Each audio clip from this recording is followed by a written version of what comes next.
திருமுழுக்கு பெற்றிருக்கிறேன், எனக்கு ஆவியானவருடைய அக்கினி அபிஷேகம் இல்லை என்று நீங்கள் யாராவது சொல்வீர்கள் என்றால், உண்மையாகவே நீங்கள் பெற்றுக்கொண்ட திருமுழுக்கு வெறும் சடங்காச்சாரம் தான் பிரியமானவர்களே.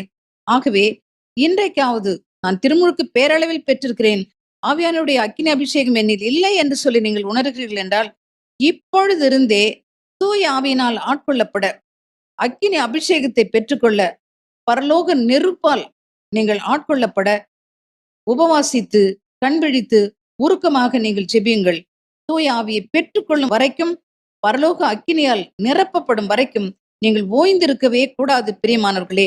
இடைவிடாமல் ஊக்கமாக போராடி எனக்கு வேண்டும். இந்த பரிசுத்த ஆவியானவருடைய திருக்கொடை எனக்கு கொடுக்கப்பட்ட திருத்தூதர்கள் பணி 17 சொல்லப்படும். இந்த கொடையானது உங்களுக்கும் உங்கள் பிள்ளைகளுக்கும் தொலைவில் உள்ள எல்லோருக்கும் உரியது. கடவுள் கொடுத்த தூய ஆவியாகிய இந்த பெரும் கொடை, இந்த அற்புதமான கொடை, இந்த அபிஷேகத்தின் கொடை உங்களுக்கு உரியது. அதை பெற்றுக்கொள்ளும்